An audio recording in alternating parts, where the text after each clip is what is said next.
Hello, hello, hello. Welcome to another episode of Popcorn Fodder. This week is episode 3, and we will be reviewing Pod Generation. An interesting movie, and once you listen to my brother and I's review, I would love to hear your thoughts on it. But as stated last week, in the intro, I will be recommending a show. The shows are not going to be like recent shows or whatever, just shows that I think were done well, you know? I think the difference between a movie and a series is that I think with a series you have more time to really develop the characters and, spend more time on world building to really understand the context of the conflict in the show, right? Because every movie, every story has some point of conflict, right? And for you to really understand the depth of said conflict, you need to understand the context of it. So, yeah, I think with the series, there's an opportunity to do that really well. And yeah, so the two shows that I'm recommending is obviously The Haunting of Hill House. That's a nice horror where it's not like constantly scary all the time. You get to follow this family as they move into a house. And obviously the house is haunted, but it haunts the family in different ways, and how even as they're older and they've moved out of the house, their experiences in that house, still continue to haunt them. But you get to also see sort of like the dynamics between the siblings.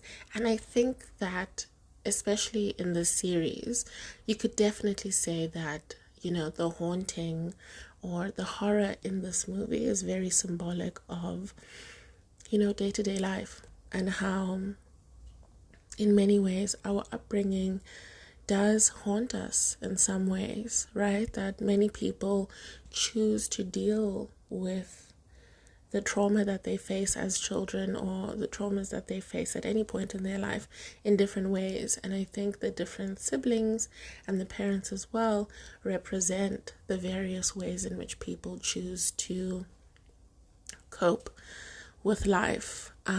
But nonetheless, they are still all being haunted, and they are merely just choosing to deal with their demons differently. Some, to the detriment of themselves. Others, just bury it and try and ignore it and, hope that if they close their eyes long enough, it will go away. Either way. And in the end they do kind of have to go back to their childhood home to make sense of it all, to really free themselves of these things.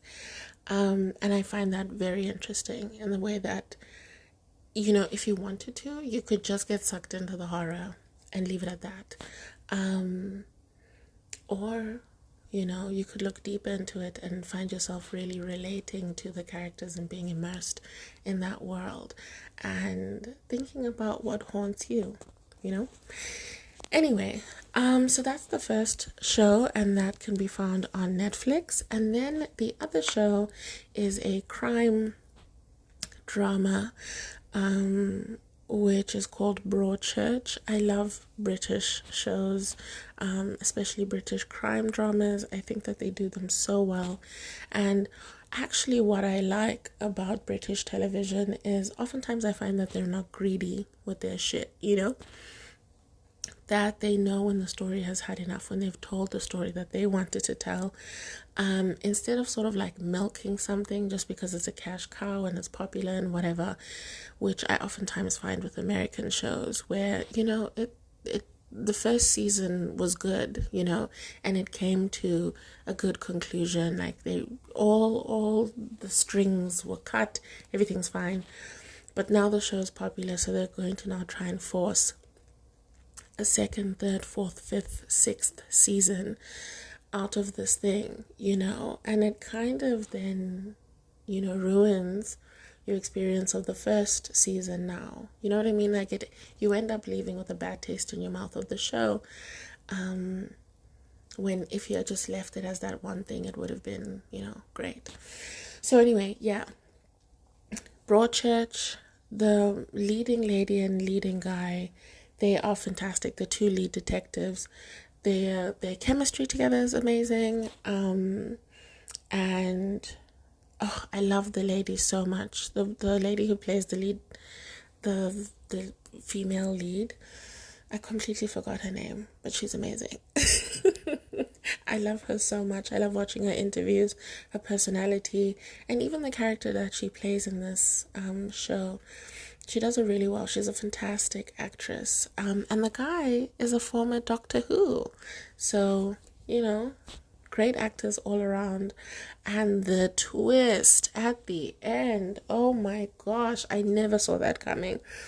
I never expected it, and I've rewatched the show trying to see if there were any hints, any inklings, and honestly, it's as if the show was written without anyone knowing who the real killer was, and it's like they decided at the last minute, KKK, this is our killer. Do you get what I mean? But not in a bad way.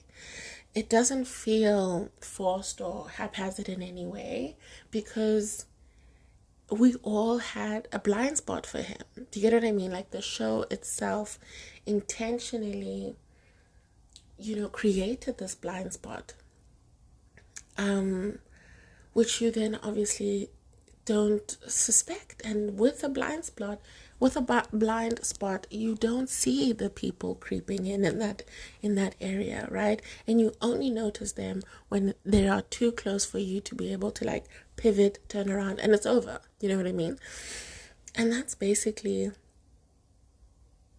what happened, and it's amazing. So if you're into crime shows, definitely recommend Broadchurch. And if you want a microdose on some horror, then The Haunting of Hill House is definitely the one. Anyway, that's that on that. I've spent enough time. And maybe this show recommendation is not a good idea, but we'll see. Maybe I'll just stick to just one show per episode and keep these intros a little shorter. Anyway, now that we're done with that, let's get into my brother and I's conversation around the pod generation.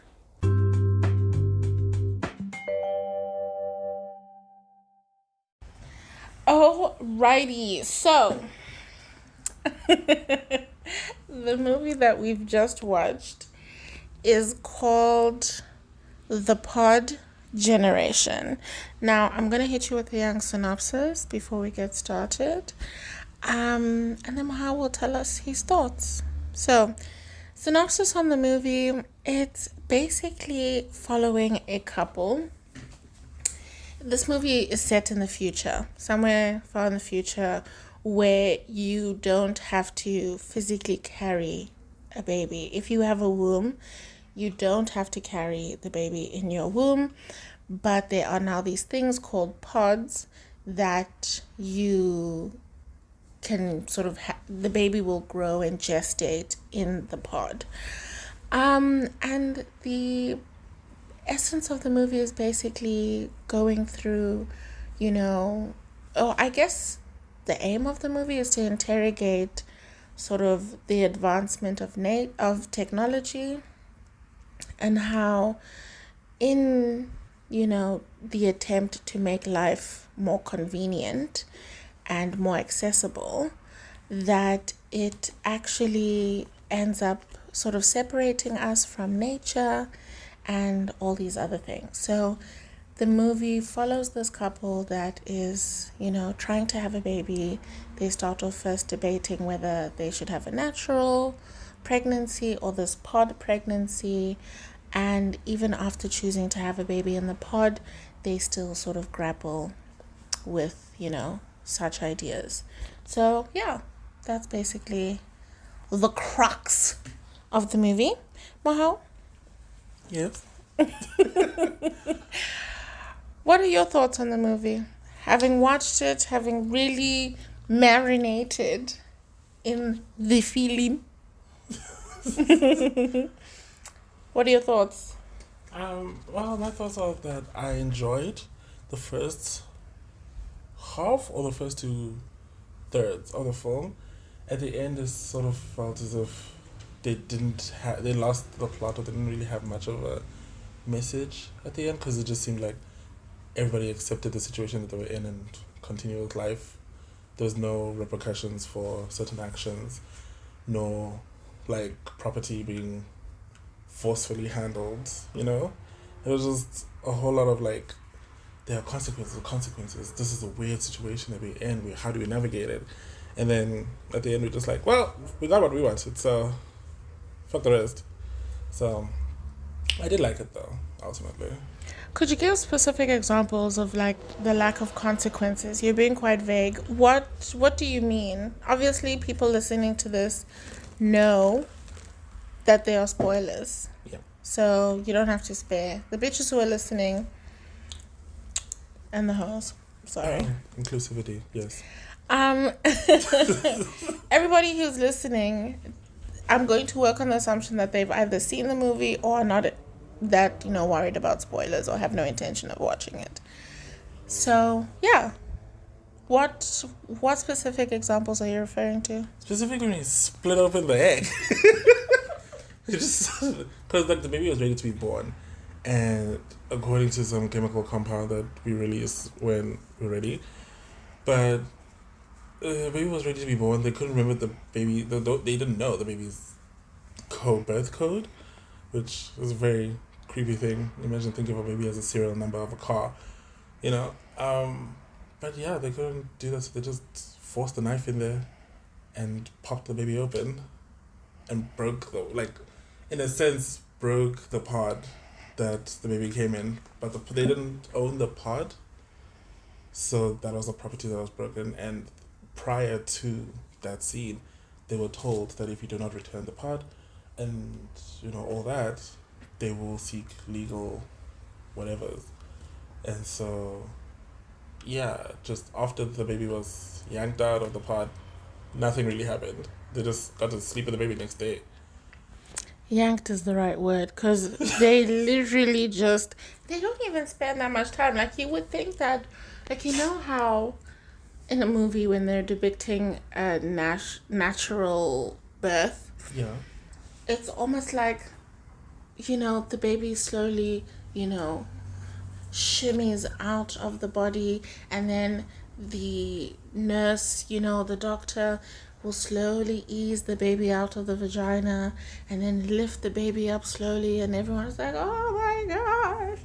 Whereas here, literally, there was a hammer involved, a chiseling tool, and then eventually they managed to crack the top open, and then they pulled at the sides to get the body of the shell open. And then they grabbed a towel, and it's like they pulled the baby out by the bums, and then with one hand flipped the baby up, and then caught the baby with the rest of the towel. It's like the baby was an upside down beer can. Yeah, it's like the baby was upside down in the egg, and they kind of just yanked and flipped the baby over in one fell swoop. It wasn't they've yanked the baby out, realized that the baby's upside down, and then flipped him over. They were just like, rah, rah. And then wrapped in a towel, and all of a sudden they're so excited about their cute baby. Which also I know when babies are born, they're small. That baby looks... But they're not that small. Dude, they're not that small. I was like, is this pod situation shrinking the babies? What's going on? So the average height in the future is just gonna be 5'9" for the sake of resources. I do not know. And the babies in the future don't dream. That was another thing. That was a thing. And the thing is, I don't even know why I'm so touched about it, because I low-key don't dream. Am I a pod baby? Well, who knows? But you know what I mean? At least I daydream or whatever. Yeah. And I did dream at some point in my life. Maybe I've just outgrown dreaming. But the point is, it's weird. Yeah. It's hella weird. And that now they're going through the specific schooling. There's a school system for pod babies. Because the government no longer... The government no longer funds education? How does that make sense? It's giving cult vibes. What was weird to me was it when they said they're like, oh, my brother or whoever has a baby and he doesn't dream, and the lady was just like, oh yeah, no, that's a bug. Like, it's just a glitch in the matrix. Basically, because now these babies are seen as just products. True. You know what I mean? Because even, okay, so one thing that I guess we spoke about after watching the movie was that it felt like they were trying to make a deeper point, and it's either we were not in the position to really see what they were trying to say, or they didn't make their point. But one of the dreams that the lady had, where she's dreaming of herself walking through a supermarket and there are these babies and there's a 2-for-1 special on babies and stuff like that, it kind of felt like that you could like design your own baby, choose a gender. And I think that that was a thing at some point. it was a thing, and I think maybe it's a comment on how low-key society has already gone in that direction, right? With like IVF and all these other things, that like technology is advancing to a certain degree that like we have gotten to the designer baby type level in society, and we have removed the element of natural selection and, you know, let's just let nature decide and whatever. And I think whether there are good intentions behind it or not, I do understand that it can be a slippery slope. But yeah, I don't know if the movie did enough to really explore those different things. Like, there's one fleeting moment where, you know, there are those feminists protesting outside of the womb center. Yeah. And that one scene where she interacts with that pregnant lady after swimming, you know, that a part of her has that womb envy. You know what I mean? Oh, yeah. Where she kind of feels like she's missing out on a vital experience by not being able to carry, you know, her own child. Not necessarily being able to, but not choosing to carry her own child.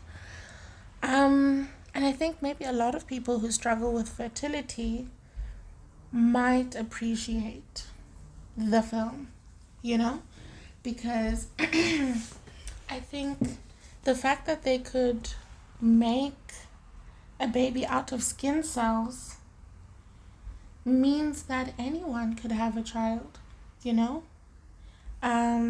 It definitely means that my dream of having a child with Thomas Sankara could become a reality.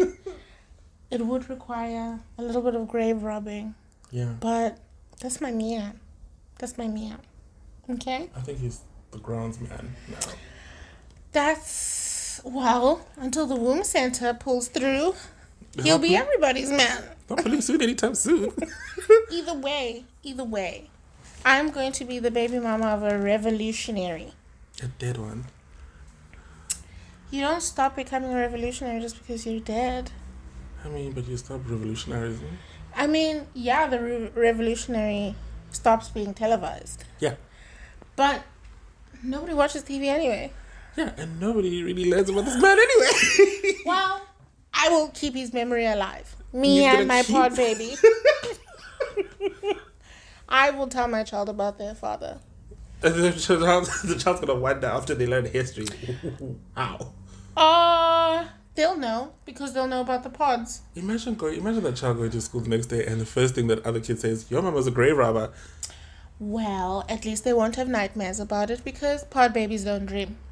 So they are the nightmare. They're living it. I will be having a living nightmare where I wake up in the middle of the night and I see my child standing in the doorway with their eyes glowing. It's like, when is the revolution, mama? Okay, we've gone off topic. Anyway. I was imagining grave baby. Yes. That's definitely gonna happen. Oh, my baby's gonna be a zombie. Oh. No, but I don't think it depends. Patient zero. No, thank you. I would be the Mary Magdalena. No. Of no, you wouldn't. Zombies. No, you wouldn't. Yeah, I would. No, you wouldn't.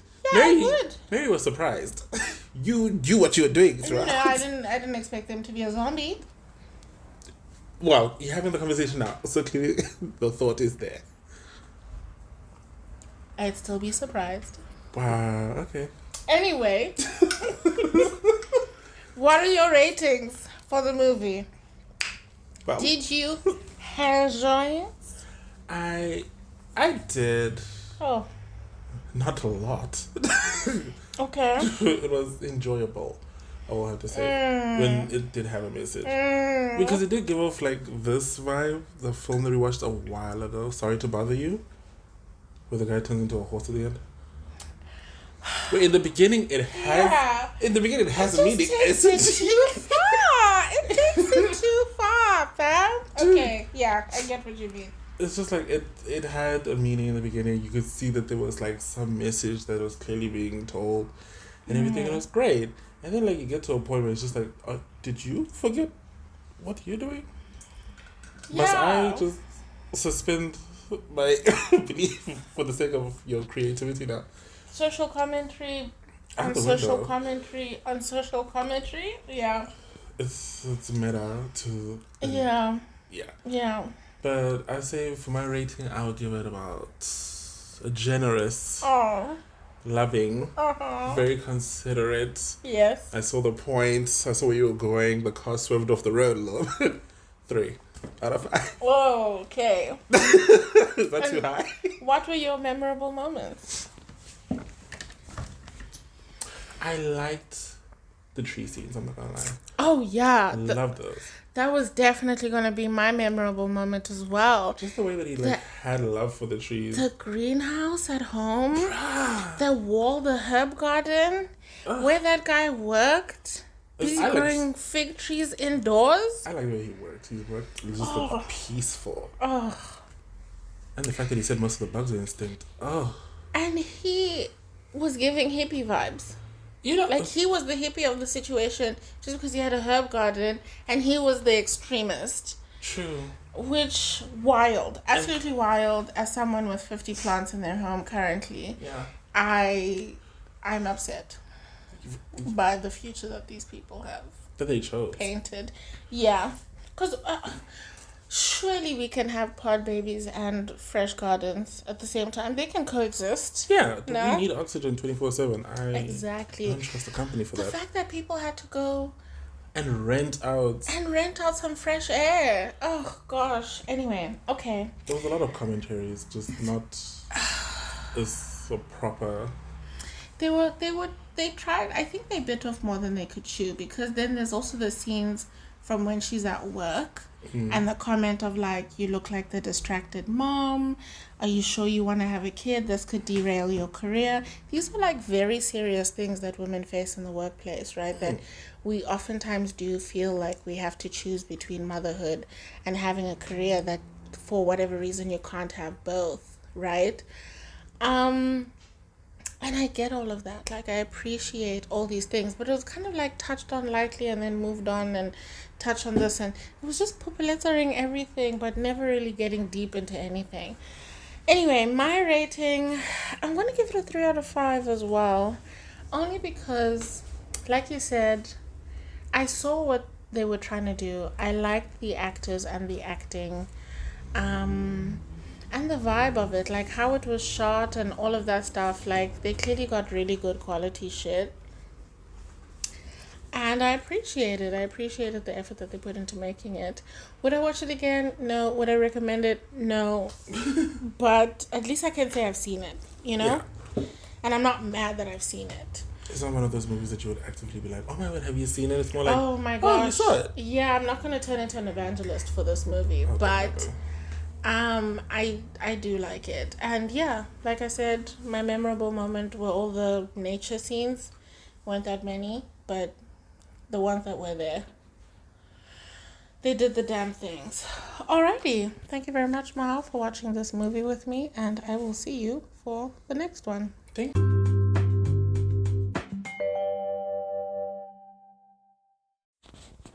Alrighty, so that's that on that.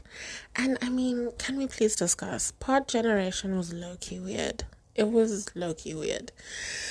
But alas, alas, alas, alas, it was still a good watch, and I don't regret watching it. I don't think my brother did either. It was just strange. It was just really strange. Um, but much like Handmaid's Tale, I think it is, you know, sort of going for realism in its futurism, if that makes sense. And I like that because there's nothing that is necessarily happening in the movie that seemed entirely implausible. Like all of it seemed like it's a future that we are in fact heading towards in one way or another. And speaking of Handmaid's Tale, there is that correlation between, fertility, and it might speak to a general concern that people might be having about, the future of society as more and more people, especially these younger generations, are choosing not to have children. And with all these other medical conditions that are also making it difficult for more and more women to have children, and black women, being at risk of dying at a higher rate than women of other races when coming to sort of carrying their children in childbirth. So all these different things, these laws that are being put in place to restrict and control women's bodies as well, what does that mean, for the future of society? And to what extent will corporations and governments be involved in the reproductive system moving forward? So yeah, I think it's a great story, a great idea, and definitely a conversation starter. And if that was the purpose of the movie, then I think that it was a great success because, yeah, my brother and I did continue to talk about the movie long after we were done discussing the review, because it did bring up some really interesting points. So yeah, I hope you enjoyed the movie. If not, I hope you enjoyed our discussion on it nonetheless. So yeah, we will see you next week. And let me know if you end up actually watching the shows that I recommended, or if you have seen the shows before. Tell me, what did you think? Alrighty, bye.